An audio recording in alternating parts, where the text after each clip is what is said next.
அனைவருக்கும் வணக்கம். Option tricky trade channel மூலம் உங்களை சந்திப்பதில் மிக்க மகிழ்ச்சி அடைகிறேன். நான் உங்கள் சந்தோஷ்.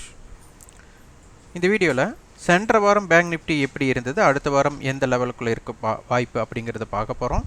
இது பயிற்சிக்கான வீடியோ, எந்த பரிந்துரையும் வழங்குவது இல்லை. இதில் பார்த்தீங்கன்னா நம்ம சந்தையை எளிமையாக நாம் எப்படி பார்ப்பது அப்படிங்கிறது தான் இந்த வீடியோவின் நோக்கமே. இது வரைபடம் இல்லாமல் இண்டிகேட்டர்ஸோ நியூஸ் பேஸ்டோ எதுவும் இல்லாமல் நம்மளுக்குன்னு தகுந்த வகையில் எப்படி சந்தையை பார்க்கணும். அப்போ நம்மளுக்குன்னு தெரிஞ்ச விஷயம் ஒன்று தான், சந்தையோட ரேஞ்ச் மற்றும் ஆப்ஷன் செயின். அந்த ஆப்ஷன் செயின் அடிப்படையில் ஆப்ஷன் ப்ரீமியத்தோட அடிப்படையில் சப்போர்ட் அண்ட் ரெசிஸ்டன்ஸை பார்க்குறோம், ரேஞ்சை தெரிஞ்சுக்கிறோம். இதற்குள்ள சந்தை வணிகம் எப்படி இருக்க வாய்ப்பு அப்படிங்கிறது தான் நம்ம பார்க்கணும். அதாவது ஒரு வாகனத்தை நம்ம ஓட்டி பழகிறோம் அப்படின்னா அது நம்ம சொந்த தேவைக்கு ஓட்டி பழகலாம், இல்லை வியாபார நோக்கத்திற்காக நம்ம அந்த வாகனத்தை இயக்கலாம், அல்லது ஒரு போட்டிக்கோசரம் இயக்கலாம். ஸோ இந்த இயக்குதல் அப்படிங்கும்போது இன்னொருத்தர் இயக்கிறத பார்த்து நம்ம இயக்கிறதுனால நம்ம தனி சிறப்பு அடைய மாட்டோம். அப்போ நம்மளுக்குன்னு தனியாக ஒரு சிறப்பான ஒரு விஷயத்தை வச்சுட்டா தான் தனித்துவமாக நம்ம தெரியும். அதுபோல் ஸ்ட்ராட்டஜிங்கிறது மற்றவங்க பயன்படுத்துகிற ஸ்ட்ராட்டஜி நம்ம பயன்படுத்தி ஒரு தனி சிறப்பாக வராது. எப்போவுமே நம்மளுக்குன்னு ஒரு வாய்ப்பு எப்படி இருக்கோ அந்த வாய்ப்பை நம்ம எப்படி பயன்படுத்தலாம் அப்படின்னு தான் பார்க்கணும். இங்கே ஸ்ட்ராட்டஜிங்கிறது ஒரு குறிப்பிட்ட லெவல் முதல்ல எல்லாமே வகுத்துட்டாங்க, இப்படி தான் இருக்க போகுதுன்னு. அதில் நம்மளுக்கு ஏற்ற மாதிரி சூழ்நிலை எப்படி இருக்க போகுது அப்படிங்கிறத பார்க்கணும். இப்போ இதில் வாய்ப்பு அப்படிங்கிறது லாங் பொசிஷன், ஷார்ட் பொசிஷன் எது வேணாலும் நம்ம வியாபாரம் பண்ணலாம் மார்க்கெட்டை பொறுத்த வர. அப்போது லாங் பொசிஷனே தான் நான் எடுப்பேன் அப்படிங்கிறது அது ஒரு கட்டத்தில் பயன்படாது. ஷார்ட் பொசிஷன் மட்டும்தான் நான் பயன்படுத்துவேன் அப்படிங்கிறது ஒரு கட்டத்தில் பயன்படாது. ஏன்னா சந்தை ஒரு முகமாக போயிட்டு இருக்கும்போது ஒரு முக பயணம் மேல் நோக்கி இருக்கலாம், இல்லை கீழ் நோக்கி இருக்கலாம். நான் மேல் முகமாக போயிட்டு இருக்கும்போது நான் ஷார்ட் மட்டுமே அடிப்பேன்னு சொன்னால் கண்டிப்பாக நட்டத்தை தான் எடுக்க முடியும். அதே மாதிரி சந்தை கீழே போயிட்டு இருக்கும்போது நான் லாங் பொசிஷன் எடுப்பேன்ட்டு இருந்தாலும் நம்மளுக்கு நட்டம் தான் ஏற்படும். ஸோ மார்க்கெட்டோட போக்கிற்கு நாம் எப்படி மாற வேண்டும், அதில் நம்மளோட பயன்பாடு எப்படி இருக்க வேண்டும் அப்படிங்கிறத பார்க்கணும். அதனால் ஆப்ஷன் ப்ரீமியத்தோட அடிப்படை நம்மளோட அட்ஜஸ்ட்மெண்ட் தெரியணும். நிறைய பேர் ஸ்ட்ராட்டஜி பயன்படுத்திடுவாங்க, அதற்கு உண்டான அட்ஜஸ்ட்மெண்ட் தெரியாது. அதாவது அட்ஜஸ்ட்மெண்ட் அப்படிங்கும்போது நம்மளுக்கு பங்கம் ஏற்படுகிறது, அதாவது நம்மளுக்கு ஆபத்து ஏற்படுது அப்படின்னா அந்த ஆபத்தை நாம் எப்படி பாதுகாப்பாக மாற்றுவது அப்படிங்கிற யோசனை, அதை சமயோஜன புத்தின்னு சொல்லுவாங்க. அந்த பயன்பாடு ஒன்று, அந்த பிரச்சனையிலிருந்து நம்ம வெளியில் வந்துடணும், இல்லைன்னா அந்த பிரச்சனையை நம்ம முடிக்க பார்க்கணும். இந்த ரெண்டு தான் வெற்றிக்கு ஒரு வாய்ப்பாக அமையும். ஒன்று என்னால் முடியாதுன்னு ஒதுங்கிக்கிறது, இல்லை என்னால் முடியும் அதை எப்படி நான் தீர்க்கிறது அப்படிங்கிறது தான். இது தெரியாமல் நீங்கள் வியாபாரம் பண்ணிங்கன்னா, ஏன்னா எல்லாத்தினால் பொறுத்தர் வெற்றி பெற்றுட்டாருன்னா அவர் மாதிரி நான் வெற்றி பெற முடியாது, ஒருத்தர் தோல்வி பெற்றாருன்னா அவர் தோல்வி அடைஞ்சிட்டார் நானும் தோல்வி அடைகிறேன்னு சொல்ல முடியாது. அப்போ நம்மளுக்கு அனைத்துமே ஒரு படித்தவர்களால் செய்ய முடியும்னா அப்போ படிக்காதவங்களால் செய்ய முடியாதா அப்படின்னு கேட்டால் கண்டிப்பாக இல்லை, எல்லாமே செய்யலாம். இல்லை படித்தவர் மட்டும்தான் செய்ய முடியும்னா படிக்காதவர் ஏன் செய்ய முடியாது? அதே மாதிரி உழைப்பவர்கள், படித்தவர்கள் வித்தியாசம் இதான். ஒயிட் கலர் ஜாப்னு சொல்லுவாங்க, இன்னொன்று அவங்களோட உடல் உழைப்பை கொடுத்து இது பண்ணுவாங்க. ஸோ இந்த சிறப்பு இதெல்லாம் பிரித்து பார்க்கணும்.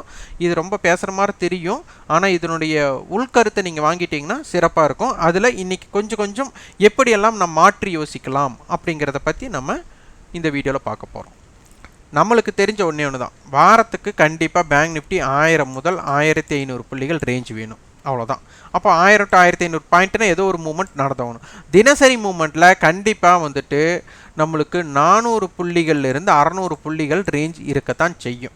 அப்போ இதை எப்படி இருக்க போகுது அப்படிங்கிறத பார்க்கணும். அப்போ இந்த வாரத்தோட இது பாருங்கள், 35,792 ஓப்பன் ஆகிருக்கு. ஓப்பன் ஆனதுக்கப்புறம் லோ பார்த்தீங்கன்னா 281, ஹை பார்த்துட்டிங்கன்னா 926, மொத்தம் 1200 புள்ளிகள் மார்க்கெட் மூமெண்ட் ஆகிருக்கு. ஸோ மார்க்கெட்டை பொறுத்தவரை இங்கே 1200 புள்ளிகள் ஹைலோ. அப்போ இதுக்குள்ளே இருக்கிற ஸ்ட்ரைக்கை நீங்கள் 35,500லேருந்து 36,718, அப்போது இந்த ஸ்ட்ரைக்குள்ளே இருந்தவங்களுக்கு தான் ஒரு எஃபெக்டிவ் இருந்திருக்கும். இதை ரைட் பண்ணாலும் சரி, பை பண்ணியிருந்தாலும் சரி, இந்த ஸ்ட்ரைக்குக்கு உண்டான வாய்ப்பு அதிகமாக இருந்திருக்கும். இதற்கு அப்பாற்பட்டு இருக்கிற ஸ்ட்ரைக்கு நீங்கள் பை பண்ணியிருந்தால் கண்டிப்பாக நடக்க போகிறதே கிடையாது. ரைட் பண்ணவங்களுக்கு மட்டும்தான் அது சாதகமாக இருந்திருக்கும். அதனால் பையர்ஸ், அதனால தான் இந்த எல்லைக்குள்ளே இருக்கிற ஸ்ட்ரைக்கை நம்ம சொல்லியிருக்கிறோம்.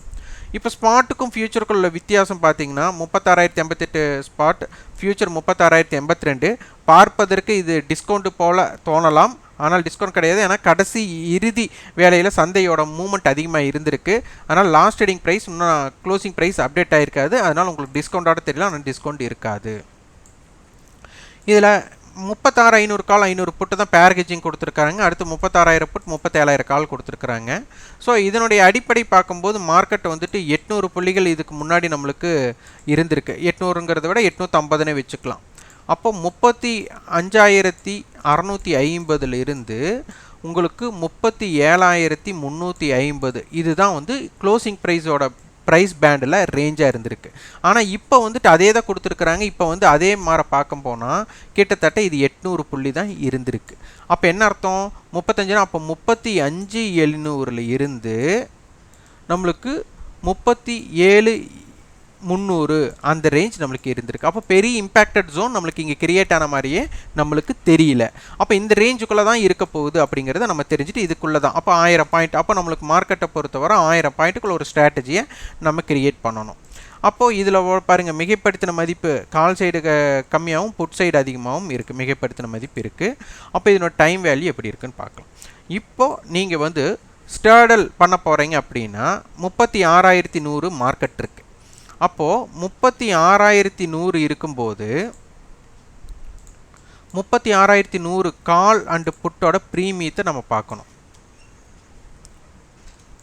36,100 கால் வந்து 370 ரூபா, 36,100 புட் 389 ரூபா. அதனால் இதை தனிப்பட்ட முறையில் நீங்கள் 36,100 காலை மட்டும் ரைட் பண்ணிங்கன்னா நீங்கள் பயப்படக்கூடிய இடம் ரைட் பண்ணவங்க. ஏன் நான் ரைட்டர்ஸ் அப்படின்னு எடுத்துக்கிறேன்னா இது ஹெட்ஜிங் பர்பஸ்க்கோசம் கொண்டு வரப்பட்டதுனால ரைட் பண்ணுறதுக்கு தான் வாய்ப்பு அதிகம். பை பண்ணுறதுக்கு அப்போ நீங்கள் பையும் பண்ணலாம். அதை பார்க்கலாம். அப்போ 36,471க்கு மேலே போனால் நஷ்டம். காலை மட்டும் தனிப்பட்ட முறையில் ரைட் பண்ணவங்களுக்கு 36,100. இதே 36,100 புட்டை வந்து ரைட் பண்ணவங்க பயப்படக்கூடிய இடம் 35,711. இது அப்படியே உல்ட்டா போடுங்க. ஏன்னா ரைட் பண்ணவங்க பயப்படக்கூடிய இடம் தான் பையருக்கு சாதகமான இடம். அப்போ பை பண்ணவங்களுக்கு என்னென்னா 36,471க்கு மேலே போனால் தான் உங்களுக்கு லாபமே. நீங்கள் நினைக்கலாம் இப்போ 36,100 371 ரூபா, 371 ரூபாய்க்கு மேலே போனாலே உங்களுக்கு லாபம் நீங்கள் நினைக்கலாம். அது டெம்பரவரி ப்ராஃபிட் அப்படின்னு நம்ம ஒரு வீடியோவே போட்டிருக்கோம். அப்போ இது தெரிஞ்சுக்கணும். அப்போ டெம்பரவரி ப்ராஃபிட். ஆனால் ரியல் ப்ராஃபிட், உண்மையான ப்ராஃபிட் எப்போ வரும்னா 36,471க்கு மேலே இருக்கிறதா 31,100 காலுக்குண்டான இம்பேக்டட் ஜோனாக மாறும். அதே மாதிரி புட்டுக்கும் பை பண்ணவங்களுக்கு அதுக்கு கீழே போனால் தான். அப்போ இது ரெண்டுமே ரைட் பண்ணாங்க அப்படின்னா சேர்த்தி 371 ரூபா 389 ரூபா இந்த ரெண்டுமே சேர்த்து ரைட் பண்ணாங்கன்னா அவங்களுக்கு 36,860 35,340. அப்போ இதற்கு மேலே போனால் நஷ்டம், இதற்கு கீழே போனால் நஷ்டம். இதற்கு உட்பட்டு இருந்தால் அவங்களுக்கு ப்ராஃபிட் வரும். அப்போது சந்தையை நீங்கள் ஸ்ட்ராட்டஜி பண்ணுங்கள். அப்போது சந்தை இந்த எல்லைக்குள்ளே இருக்கிற மாதிரி தான் உங்களுக்கு தெரியும். ஏன்னா நம்மளுக்கு மார்க்கெட்டை வந்து ஒரு 1000 புள்ளிகள் தான் ரேஞ்ச் அப்படின்னு தெரியுது. அப்படின்னா இப்போ மார்க்கெட் 36,000 இருக்காங்க அப்படின்னு ஒரு எக்ஸாம்பிள் எடுத்துட்டா நம்மளுக்கு 1000 புள்ளியோட ரேஞ்சு சரிசமமாக 500 பாயிண்ட் 2 பேர்த்துக்கு நீங்கள் பிரித்து கொடுத்தீங்கன்னா என்னாகும்? இந்த பக்கம் 36,500, இந்த பக்கம் 35,500. அப்போது இந்த கான்செப்ட் இந்த ஸ்டார்டலே உங்களுக்கு பயன்படும். அல்லது உங்களுக்கு நீங்கள் வந்து ஸ்ட்ராங்கிள் பண்ண போகிறீங்க அப்படின்னா அவுட் த மணி ஷார்ட் பண்ணுறீங்க அப்படின்னா இல்லை லாங் பண்ணால் என்ன அப்படிங்கிறது இப்போ நம்ம பார்க்கலாம். இப்போ பாருங்கள், மார்க்கெட் வந்து 35,500 புட் 180 ரூபா, 36,500 கால் 180 ரூபா. அப்போது நான் வந்துட்டு ஸ்ட்ராங்கிளில் இது நான் பண்ணுறேன் அப்படிங்கிற விஷயத்தை லாங் ஸ்ட்ராங்கிள் பண்ணலாம், இல்லைனா வந்து ஷார்ட் ஸ்ட்ராங்கிள் பண்ணலாம். ஸ்ட்ராங்கிள்னாலே அவுட் த மணின்னு அர்த்தம், லாங்குனா பை, ஷார்ட்னா விற்கிறதுன்னு அர்த்தம். இப்போ இந்த ரெண்டு ப்ரீமியத்தையுமே நான் வாங்குறேன் அப்படின்னா எனக்கு 360 ரூபா நான் இன்வெஸ்ட் பண்ணணும் ஆச்சுங்களா. இதுவே 35,500 தாண்டாமல் 36,500க்கு கீழேயும் மேலேயும் போகாமல் விட்டுட்டா இது கண்டிப்பாக 0 ஆகிடும். ஏன்னா இதுதான் இம்பேக்ட். 35,500க்கு கீழே போகலைன்னா 35,500 புட்டு வந்துட்டு நம்மளுக்கு அவுட் த மணியாக இருக்கிறனால 0 தான் ஆகும். 36,500க்கு மேலே சந்தை போகலைனால அப்போ இது அவுட் த மணி, அப்போ வந்து 0 ஆகிடும். அப்போது இந்த 360 ரூபா ப்ரீமியம் நீங்கள் பை பண்ணியிருந்தால் 0 ஆகிவிடும். எங்கே? 35,500லேருந்து 36,500க்குள்ளே. இதுவே இந்த 35,500லேருந்து 360 ரூபாயை கழிங்க. அப்போது 35,140. ஆனால் இந்த நீங்கள் ரெண்டுமே பை பண்ணவங்களுக்கு ப்ராஃபிட் எங்கே வரும்னா சந்தை கீழ்முகமாக போனால் 35,140க்கு கீழே போனால் தான் உங்களுக்கு லாபம் வரும். அதே மாதிரி 36,860க்கு மேலே போனால் தான் உங்களுக்கு ப்ராஃபிட் வரும். அப்போ 35,140 இருந்து 36,860க்குள்ளே மார்க்கெட் எங்கே இருந்தாலும் ப்ராஃபிட் வராது பை பண்ணவங்களுக்கு. இதே 35,500லேருந்து 36,500க்குள்ளே முடிஞ்சால் ஜீரோவாக இருக்கும். இதுக்குள்ளே இருந்தால் ப்ராஃபிட்டே வராது. ஸோ இந்த எல்லையை கடக்கும் பொழுது மட்டுமே வரும். அப்போது இது அப்படியே உள்டா ரைட் பண்ணவங்களுக்கு இதுக்கு கீழே மார்க்கெட் போச்சுன்னா லாஸ் வரும், இதுக்கு மேலே போச்சுன்னா லாஸ் வரும். அப்போ இதுக்கு உட்பட்டு அவங்க இருக்கிறவங்களுக்கு லாஸ் வராது. அப்போ அவங்க பயப்பட மாட்டாங்க. இது ஒரு ஸ்ட்ராட்டஜி. ஏன்னா சந்தை நம்மளுக்கு 1000 புள்ளிகளோட ரேஞ்சு தான். இப்போ மார்க்கெட்டை பொறுத்தவரை அல்லது ஒருமுக பயணத்திலேயே இப்போ மார்க்கெட் 36,100 இருக்குது, 371 ரூபா இருக்குது. நீங்கள் என்ன பண்ணுறீங்க அப்படின்னு ஒரு எக்ஸாம்பிள் எடுத்துட்டா 36,500 காலை பை பண்ணுறீங்க. அப்போ வந்து 180 ரூபா. 37,000 காலை செல் பண்ணுறீங்க. இதை பை பண்ணுறீங்க, இதை செல் பண்ணுறீங்க. ஏதோ ஒரு ஸ்ட்ராட்டஜி நம்ம பயன்படுத்துகிறோம் அதுக்குனால. அப்போது நீங்கள் நினச்சி பாருங்கள், மார்க்கெட் 37,000க்கு மேல் செல்லவில்லை என்றால் இது ஜீரோவாகிவிடும். அதே மாதிரி 36,100லிருந்து நீங்கள் வந்து இது 180 ரூபாய்க்கு வாங்குறீங்க, 36,500 காலம் 180 ரூபாய்க்கு வாங்குறீங்கன்னா 36,680க்கு மேலே இருந்தால் தான் லாபமே. அப்போது உங்களுக்கு நல்லா புரிஞ்சுக்கோங்க, 36,680க்கு மேலே போகனா தான் இவங்களுக்கு ப்ராஃபிட் வரும். இவனுக்கு 37,000 கடக்கலைன்னா ஜீரோ ஆகிடுவான். 37,000லிருந்து இந்த 72னா 37,072. இந்த 32,072க்கு மேலே போச்சுன்னா இவனுக்கு லாஸ் வந்துடும். அப்போது மார்க்கெட் வந்துட்டு 36,900 முடிவு பெறுகிறது அப்படின்னு வச்சுக்கோங்க. இந்த 37,000 கால் ஜீரோ ஆகிடும். 36,500 கால் என்னவாக இருக்கும்? மார்க்கெட் வந்து 36,900னால 35,400 ரூபாய் இருப்பாங்க. ஆனால் உங்களுக்கு நினச்சி பாருங்கள், இங்கே 180 ரூபாய்க்கு 400 ரூபா இருப்பான் அப்படின்னா இதில் எவ்வளோ ப்ராஃபிட் நம்மளுக்கு? 220 ரூபா ப்ராஃபிட்டு. அதே மாதிரி இந்த 72 ரூபா ஜீரோ ஆகிடும். அப்போ அந்த 72 ரூபா ப்ராஃபிட்டையும் ஆட் பண்ணிக்கோங்க. 2 9 இருந்து 292 ரூபா ப்ராஃபிட் வரும்.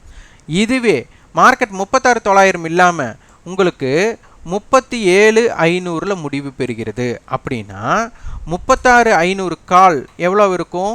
உங்களுக்கு 1000 ரூபாய் இருப்பாங்க. 37,000 கால் எவ்வளோ இருப்பான்? 500 ரூபாய் இருப்பான். 37,000 கால் நான் இது பண்ணி கிளியர் பண்ணிக்கிறேன். அப்போ 36,500 கால் வந்துட்டு நம்மளுக்கு 1000 ரூபாய் இருக்கும். 37,000 கால் வந்து நம்மளுக்கு 500 ரூபாய் இருப்பாங்க. இப்போ நினச்சி பாருங்கள், உங்களுக்கு மார்க்கெட் 36,500 வந்து நீங்கள் 180 ரூபாய்க்கு வாங்கியிருக்கீங்க. அப்போ இதில் எவ்வளோ ப்ராஃபிட் நம்மளுக்கு? நம்மளுக்கு கிட்டத்தட்ட 820 ரூபா ப்ராஃபிட்டு. இது 500 ரூபா இருப்பான். நீங்கள் 72 ரூபாய்க்கு செல் அடிச்சிருக்கிறீங்க. அப்போ இதில் எவ்வளோ லாஸ் நம்மளுக்கு? 420 ரூபா லாஸ், 428 ரூபா லாஸ். அப்போ 820ல் 428 கழிங்க. அப்போது 10ல் 8 போச்சுன்னா 2, 11ல் 2 போச்சுன்னா 9, 7ல் 4 போச்சுன்னா 3, 392 ரூபா தான் லாபம் வரும். அப்போது உங்களுக்கு எங்கிருந்து லாஸ் வந்து, இந்த லாஸ் எங்கே இருந்து இது போச்சுன்னா இந்த ஃபிக்ஸ்டு இந்த 392 ரூபா ப்ராஃபிட்டுங்கிறது உங்களுக்கு சந்தை 38,000 போனாலும் சரி, 40,000 போனாலும் சரி, உங்களுக்கு உண்டான ப்ராஃபிட் இந்த 392 ரூபாய்க்கு மேலே ஒரு பைசாங்க கூட இன்க்ரீஸ் ஆகாது. ஏன்னா இந்த எல்லையும் உங்களுக்கு இந்த 392 ரூபா ப்ராஃபிட்டுங்கிறது உறுதியாகிட்டே இருக்குது. ஏன்னா இவன் போனால் 37,000க்கு மேலே போனால் இவன் லாஸ் வரும், இவன் ப்ராஃபிட் வந்துகிட்டே இருக்கும். அதனால் சரிசமமாக இருக்கும். இந்த 392 ரூபா தான் எங்கேயுமே ப்ராஃபிட்.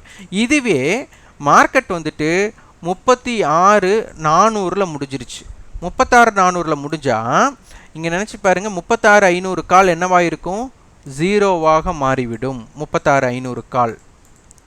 அப்போ 180 ரூபாய்க்கு நீங்கள் பை பண்ணியிருந்தா இது ஜீரோ ஆச்சுன்னா 180 ரூபா உங்களுக்கு லாஸு. ஆனால் 37,000 காலை நீங்கள் செல் பண்ணியிருக்கீங்க 72 ரூபாய்க்கு, அது ஜீரோ ஆகிடும். அப்போ அது ப்ராஃபிட்டு. அப்போ என்னாகும்? டோட்டல்டாக உங்களுக்கு வந்து ஒரு 110 ரூபா மட்டும்தான் லாஸ் வர ஆரம்பிக்கும். ஸோ இந்த மாதிரி தான் ஒவ்வொரு ஸ்ட்ராட்டஜி. இதுவே நீங்கள் வந்துட்டு இந்த மணி ஆப்ஷனை பை பண்ணாமல் இந்த மணி ஆப்ஷனை செல் பண்ணிவிட்டு அவுட் த மணி ஆப்ஷனை பை பண்ணுறீங்க அப்படின்னு எடுத்துக்கிட்டா 36,500 காலுக்கு 36,680க்கு மேலே போனாலே லாஸ் வர தொடங்கிடும். அதே மாதிரி 37,072க்கு 37,072க்கு மேலே போச்சுன்னா இது நீங்கள் பை பண்ணினது ப்ராஃபிட் வர ஆரம்பிச்சிடும். அப்போ இந்த 36,680லிருந்து 37,072க்குள்ளே இருக்கிறது அனைத்துமே உங்களுக்கு லாஸ் ஆக கருதப்படும். அதுக்கப்புறம் இந்த லாஸ் வந்துட்டு மாறவே மாறாது. ஏன்னா இதில் ப்ராஃபிட் வர தொடங்கிட்டு இது லாஸ் இன்க்ரீஸ் ஆகிட்டே இருக்கும், இதில் ப்ராஃபிட் இன்க்ரீஸ் ஆகிட்டே இருக்கும். அப்போ இந்த வெற்றி இடத்துக்கோட லாஸை உங்களுக்கு உறுதி பண்ணின மாதிரி ஆகிடும். அப்போ இதில் நம்ம எப்படி செய்யலாம் எப்படி செய்யக்கூடாதுன்ட்டு நீங்கள் இதுதான் முற்படணும். அப்போது நம்மளுக்கு இந்த இடத்துல நம்ம என்ன பண்ணியிருக்கிறோம், கால் ஆப்ஷன்ஸோட அதாவது ஸ்ட்ராடலும் பார்த்துருக்கோம், ஸ்ட்ராங்கிளும் பார்த்துட்டோம். கால் ஆப்ஷன் சைடு இருக்கிறவனே இந்த மணி ஆப்ஷனை பை பண்ணி அவுட் த மணி ஆப்ஷன் செல் பண்ண எப்படி இருக்கும், இல்லை இந்த மணி ஆப்ஷனை செல் பண்ணிவிட்டு அவுட் த மணி ஆப்ஷனை பை பண்ண எப்படி இருக்கும் அப்படிங்கிறது தான் நம்ம பார்த்துருக்குறோம். இதில் ஏதாச்சும் உங்களுக்கு குழப்ப நிலையோ ஏதாச்சும் இருந்தால் நீங்கள் கமெண்ட் பாக்ஸில் பதிவு பண்ணுங்கள். அதற்குண்டான விளக்கம் அடுத்த வீடியோவில் பதிவு பண்ணலாம். இந்த வீடியோ உங்களுக்கு பயனுள்ளதாக இருந்தால் லைக் பண்ணுங்கள், ஷேர் பண்ணுங்கள், சப்ஸ்கிரைப் பண்ணுங்கள். கண்டிப்பாக உங்களோட ஃபீட்பேக்கை கமெண்ட் பாக்ஸில் பதிவு பண்ணுங்கள். நன்றி, வணக்கம்.